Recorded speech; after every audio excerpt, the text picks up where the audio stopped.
पुन्हा एकदा माझ्या सगळ्या यूट्यूब फॅमिलीचं आजच्या नवीन व्हिडिओमध्ये अगदी मनापासून स्वागत। तर आज मी संध्याकाळी व्लॉगची सुरुवात केली। आज आहे भाऊबीज। ॲक्च्युअली व्हिडिओ थोडा यायला उशीरच झाला कारण दिवाळीचा आळस अजूनपर्यंत गेलेला नाही। जसा दिवाळीचा उत्साह आधी असतो त्यानंतर दिवाळी झाली की लगेच दुसऱ्या दिवशीपासून थोडा आळसही येतो। तर खूप दिवसापासून मला कमेंट येत होत्या की तुझे काही मिनिमल प्रोडक्ट आम्हाला शेअर कर। तर आज मी मेकअप नो मेकअप लुक ज्याला आपण म्हणतो तो फक्त म्हणतो पण ॲक्च्युअल थोडा त्या मेकअपच असतो, तर तो आज मी तुमच्याशी शेअर करणार आहे। कुठे बाहेर जाणार नाही आहे म्हणून घरच्या घरीच। आणि हे जे हार्मोनल असतात जेव्हा डेट्स येतात किंवा थोडी डेट जवळ असते त्याआधी येणारे पिंपल्स त्याला काहीच ऑप्शन नाही आहे। सो चला मग सुरुवात करते अशा लाईट मेकअपची। सो सगळ्यात आधी ना मी पॉन्ड्सचं मॉइश्चरायझर लावून घेतलं आणि त्यानंतर मी जेव्हा लाईट मेकअप करते तेव्हा ब्लू हेवनचं प्रायमर लावते। सो ब्लू हेवन आणि माझ्याकडे कलर बार असे दोन प्रायमर आहे। मोस्टली ब्लू हेवनचं प्रायमर लावलं जातं। त्यानंतर ऑल टाईम फेवरेट ते म्हणजे लॅक्मेचं CC क्रीम, नाहीतर मी लॅक्मेचं नाही पण मेबेलिनचं फाउंडेशन हे माझं मोस्ट फेवरेट आहे, ते नेहमीच यूज करते। पण आता हलका फुलका मेकअप करायचा आहे त्यासाठी पॉन्ड्सचं BB क्रीम किंवा मग लॅक्मेचं CC क्रीम वापरलं जातं। तर आता सगळ्यात महत्त्वाचं म्हणजे आपल्याला नो मेकअप लुक जरी करायचा असेल ना, म्हणजे हलका मेकअप जरी करायचा असेल तर प्रायमर लावायचं की नाही हा मोठा प्रश्न पडलेला असतो। तर येस, प्रायमर कधीच स्किप करायचं नाही कारण प्रायमरमुळे जो फाउंडेशनचा किंवा CC क्रीम BB क्रीमचा जो बेस आहे ना तो परफेक्ट बसतो। तर मी असं पूर्ण चेहऱ्यावर अगदी थोडंसं लॅक्मेचं CC क्रीम लावून घेतलं होतं आणि ते हातांच्या मदतीनेच डॅब करून सगळीकडे व्यवस्थित सेट करून घेतलं। यावेळी मी ब्लेंडरचा वापर करत नाही। त्यानंतर मग माझ्याकडे माय ग्लॅमचं कॉम्पॅक्ट होतं ते लावून घेतलं। मोस्टली आता हेच कॉम्पॅक्ट यूज करायला घेतलेत आणि हे ऑलमोस्ट संपायला आलेत। जोपर्यंत संपणार नाही आहे तोपर्यंत मी नवीन घेणार नाही आहे, कारण नवीन आलेत की मग नवीनच यूज करायला घेते आणि जुने तसेच राहून जातात। त्यानंतर ऑल टाईम फेवरेट माझे काही प्रोडक्ट आहे आणि ते नेहमीच जेव्हा मी मेकअप करते मोस्टली तेच यूज करते, जसे की शुगरची ही काजळ पेन्सिल, त्यानंतर हे आयब्रो किट ज्यामध्ये 3 शेड आहे पण मोस्टली जो थोडासा डार्कर शेड आहे ना तोच यूज होतो। तर आयब्रो ही अगदी घरी जेव्हा असते तेव्हासुद्धा मी हे आयब्रो किट यूज करते, कारण खरंच याने ना चेहऱ्याला व्यवस्थित एक शेप दिसतो, आयब्रोला शेप येतो आणि त्यामुळे आपला पूर्ण चेहरा जो आहे तो अट्रॅक्टिव्ह दिसतो, फीचर्स अगदी क्लिअर दिसायला लागतात।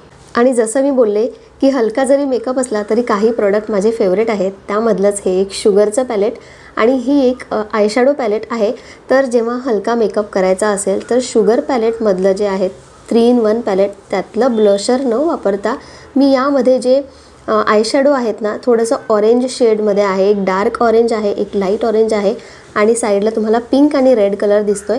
तर हे ऑरेंज शेड घ्यायचे आणि थोडंसं पिंकमध्ये ब्रश थोडा लावून घ्यायचा आणि त्यानंतर थोडंसं ब्लशर लावून घ्यायचं। खूप जास्त ब्लशर मी लावत नाही पण मला तरीही ना थोडंसं ब्लशर खूप आवडतं, अगदी हलका मेकअप असेल तरीही।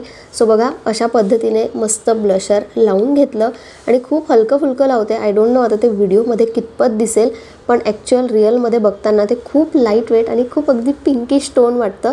थोडंसं मी त्याला ऑरेंज टोन केलेलं आहे कारण मला ते सुद्धा आवडायला लागलं आहे, खूप छान दिसतं आणि दोन्ही चिकमध्ये आता फरक दिसतोय, व्हिडिओमध्ये तेवढं कळत नाही आहे। तर दोन्ही साईडनी मस्त लावून घेतलं। त्यानंतर आयशॅडो नेहमीचंच जे सगळ्या याच्यावर होतं ते म्हणजे पिंक आयशॅडो।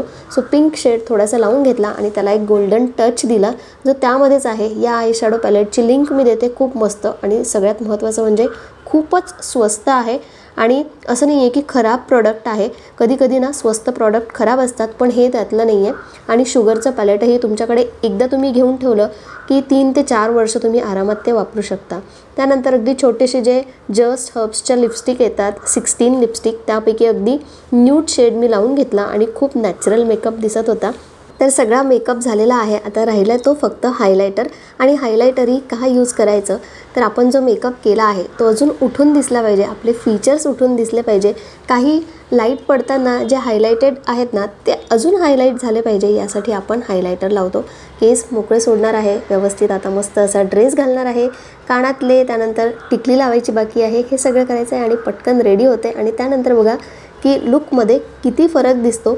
आत्ता मेकअप केला आहे पण जेव्हा आपण सगळं तयार होतो ना, म्हणजे छान ड्रेस घालून वगैरे छान कानातले आणि हे सगळं जेव्हा घालतो तेव्हा अगदीच वेगळा लुक दिसतो। नुसतंच मेकअप करून आपण जर घरच्याच ड्रेसवर राहिलं तर तेवढा तो उठून दिसत नाही। जेवढा आपण सगळं तयार झाल्यानंतर दिसतो. तर मस्त असा एक ड्रेस घातला आहे.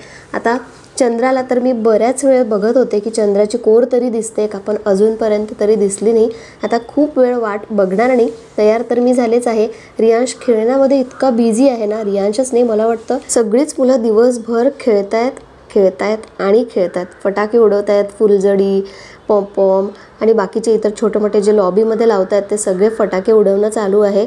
आणि त्याला भाऊबीजेला तयार हो म्हणत होते, ते सुद्धा त्याला तयार व्हायचं नव्हतं. मी तयार झाले. त्यानंतर देवाजवळ दिवा लावला आणि बाकीच्या आता सगळीकडे दिवे लावून घेते. रांगोळीजवळ रांगोळी तर एकदा दिवाळीच्या वेळी काढलेली तीच रांगोळी आहे. आणि आता रियांश मोठा झाला आहे, त्याचे मित्रसुद्धा येतात, तर रांगोळी तेवढी पुसल्या जात नाही.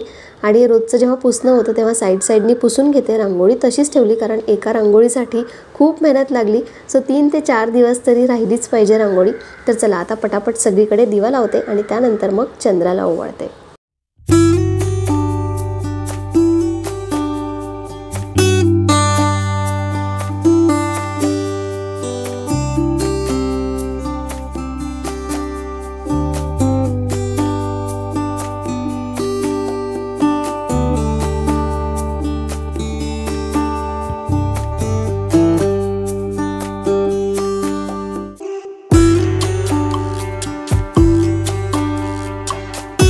खेळता खेळता मध्ये बोलावलं ना की मलाही खूप ना चिडचिड व्हायची, मलाही अजिबात आवडायचं नाही. आणि आता मीच ते काम करते. पण आता भाऊबीज आहे, त्याची गरज होती. नेहमी मी त्याला ओवाळते आणि म्हणूनच त्याला रेडी व्हायला सांगत होते. पण खेळताना जसं आपल्याला चिडचिड व्हायची किंवा नाही यावंसं वाटायचं, तसंच आत्ता आपल्या मुलांचंही आहे. सो आपण जे केलं तेच आपण आता विचार करतो की आपल्या मुलांनी नाही करायला पाहिजे. बऱ्याचशा गोष्टी अशा होतात. असो, तर रियांश पटापट रेडी झाला. टी-शर्ट त्यांनी तेच ठेवलं, त्यावर फक्त नवीन शर्ट घातलं आणि पॅन्ट घातला. तर त्यानेही पूजा केली, नमस्कार केला. असं चंद्राची ओवाळणी झाली. पहिले चंद्रा या भावाची, चंद्रा म्हणजे आपला भाऊच असतो. सो त्याची ओवाळणी. आता चंद्र दिसला की नाही दिसला वेगळी गोष्ट आहे. कधी तो दिसतो, कधी चंद्राची कोर दिसते, कधी अगदी 6:30 वाजताच दिसतो. तर आता 7 वाजून गेले होते. तुमच्याकडे चंद्र दिसला का मला सांगा. मला नाही दिसला, पण तरीही पूजा मला करायची होती. आणि रियांश मला यावेळी नेहमी चिडवतो की तू काय नुसतं चंद्र दिसत नाही, नुसतं हवेत पूजा करते. पण ठीक आहे, आता त्याला काही ऑप्शन नाही आहे. परत चंद्र दिसला की परत हात जोडायचे. पूजेचं ताट आणि पूजा मात्र आपल्या वेळेवर करून घेतली, कारण चंद्राला ओवाळल्यानंतर आपल्या भावाला ओवाळायचं असतं. आणि रियांशला प्रत्येक वर्षी जसं मी रक्षाबंधनला राखी बांधते तसंच भाऊबीजेला ओवाळतेही. तर आता त्याला ओवाळून घेते.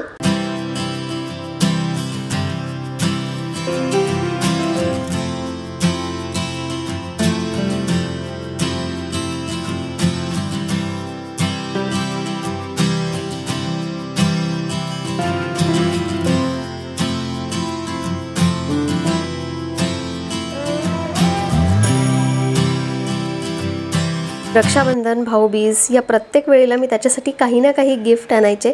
पण आता जसा जसा तो मोठा होत चालला आहे आणि त्याचे मित्र, त्यांना पॉकेट मनी मिळतात किंवा त्यांच्याकडे पैसे असतात हे त्याला कळायला लागलं आहे. आणि सध्या ना त्याचं पैशांकडे जास्त कल आहे की मला गिफ्ट देण्याऐवजी पैसे द्या, मी माझ्याकडे ते जमा ठेवीन आणि नंतर मला काय लागलं ते मी माझ्या पैशातून घेईल. सो यावेळी भाऊबीजेचं काम फक्त 50 रुपयात झालं आणि मला त्याच्याकडून ॲक्च्युली काही मिळत नाही. मी अश्विनकडूनच ते मागून घेते, कारण ॲज युज्युअल ताट रिकामं ठेवायचं नसतं. तर अशी झाली आमची भाऊबीज. आणि त्यानंतर आता एवढी तयार झालेली आहे. सो एक रील तो बनता आहे. ही रील मला खूप दिवसापासून बनवायची होती. तुम्ही रील बघून तुम्ही ओळखलं का मला नक्की सांगा. आणि ओळखलं नसेल तर माझ्या इन्स्टाला मी रील ही टाकलेली आहे. मजा येते, मला रील करायला खूप आवडते. बरेच जण म्हणतात की तू रील का करते, का एवढे व्हिडिओ शूट करते. तर मला खूप आनंद मिळतो, मला खूप छान वाटतं, एक एनर्जेटिक वाटतं आणि म्हणून मी रील करते. सो नक्की जा आणि बघा. खेळून लवकरच रियांश घरी आला. त्याच्या मित्रांसोबत काहीतरी बिनसलेलं आणि घरी येऊन सोफ्यावर त्यांनी जसेच्या तसे पाय उमटवले, कारण चप्पल घालायची आता सवय नाही. लॉबीमध्येच खेळतात तर कधी कधी बिना चपलीचेही खेळतात. आणि तसेच पाय घेऊन तो सोफ्यावर आला. त्यानंतर अश्विन त्याला ओरडले आणि म्हणून त्याचा मूड ऑफ झाला होता. सो मी त्याला समजावलं, सध्या सोफ्यावर कवर नाही आहे, सोफा तसाच आहे. कवर असलं की तेवढं टेन्शन राहत नाही, पण कवर नाही आहे तर सोफा खराब होतो आणि पाय धुळीचे, आता फटाके उडवत आहेत. तर तेच त्याला समजावणं चालू होतं. सो मुलांचं असं आहे की लगेच ते एकत्र खेळतात, लगेच त्यांचं बिनसतं, पण त्यांच्याकडून एकच गोष्ट शिकण्यासारखी आहे की आजची झालेली गोष्ट ते आजच विसरतात आणि उद्या परत नवीन म्हणजे मागचं काहीच न आठवण ठेवता परत तसेच खेळायला लागतात, जी गोष्ट आपण मोठे झाल्यावर ना हळूहळू विसरायला लागतो. तर ही खूप महत्त्वाची गोष्ट जी लहान मुलांकडून आपण शिकायला पाहिजे. बऱ्याचशा गोष्टी ना एका वयानंतर आपण शिकतोही, पण बऱ्याचशा गोष्टी अजूनही शिकण्यासारख्या असतात.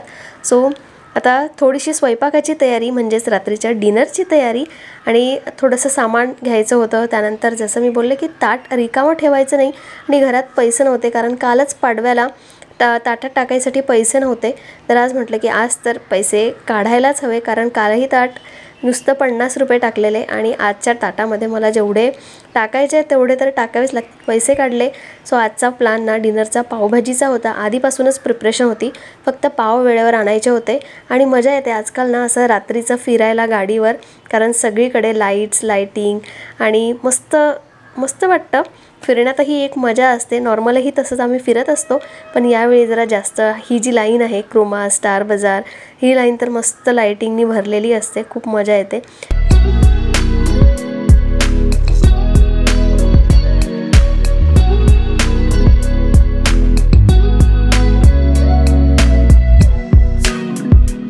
तर आजचा पावभाजीचा बेत, कारण तेच ना चपाती भाजी रात्रीचं काहीतरी असंच खाणं कंटाळा आला होता आणि पावभाजी खूप दिवसापासून खावीशी वाटत होती.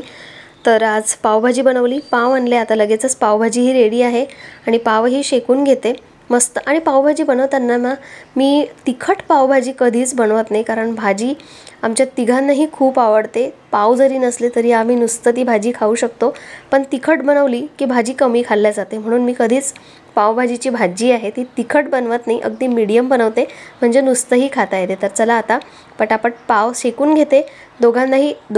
तिघांनाही भूक लागली होती. सगळ्यात आधी त्या दोघांचं ताट रेडी करते आणि त्यानंतर मग माझं ताट रेडी करते. आता रियांशला कांदा आणि बाकीचं जे कोथिंबीर, लिंबू या सगळ्या गोष्टी लागत नाही, त्याला फक्त भाजी द्यायची आहे आणि पाव द्यायची आहे. त्यानंतर मी सगळं आमच्यासाठी रेडी करते. तर असं एक रियांशचं ताट आणि असं एक अश्विनचं ताट, असे 2 ताट रेडी केलेत. तर त्यानंतर आणखी थोडेसे पाव भाजून घेतले आणि माझंही ताट रेडी केलं. घाई इतकी लागली होती. पावभाजी म्हटलं की सगळ्यांनाच आवडते, लहान मुलांपासून मोठ्यांपर्यंत. हा एक असा पदार्थ आहे ना की जो कोणाला आवडत नसेल अजूनपर्यंत ते मी ऐकलं नाही. सगळ्यांनाच आवडतो आणि सगळे अगदी मनसोक्त पोट भरून खातात. तर आता 2 जणांचं ताट रेडी आहे. मीही लगेचच पाव शेकून घेते आणि मीही जेवायला बसते. तर असं होतं आजचं माझं संध्याकाळचं routine. Short and sweet video. अगदी थोड्या वेळात बऱ्याचशा गोष्टी केल्या आणि मजा आली. म्हणजे आजचा प्रोग्रामही झाला, मस्त चांगलं असं खायलाही मिळतं आहे. त्यानंतर परत आम्ही आता फिरायला जाणार आहे. जेवण झाल्यानंतर काय करणार, घरी बसून टीव्हीच बघतो, गप्पा गोष्टी करायच्या असतात, त्या बाहेरही मस्त होतात, निवांत वाटतं जरा. म्हणूनच लवकर आवरून बाहेर पडायचं असतं. घरातल्या घरात राहून तीच कामं करून कंटाळा येतो, म्हणून रात्रीचं उगाचच बाहेर पडायचं छानही वाटतं. आणि थोडी हलकी थंडीही पडायला लागली आहे. सगळी कामं होतातच, पण तरीही आता हा आळस सोडून रेग्युलर रुटीनमध्ये यावं लागेल. आता शाळा चालू होईलच काही दिवसांनी, सो रुटीनमध्ये यावंच लागणार आहे. पण तरीही आजचं माझं रुटीन आणि आजचा पूर्ण व्हिडिओ कसा वाटला नक्की मला कमेंट करून सांगा. व्हिडिओ पूर्ण बघितल्याबद्दल परत सर्वांचे खूप मनापासून धन्यवाद. चला मग उद्या भेटूया. बाय.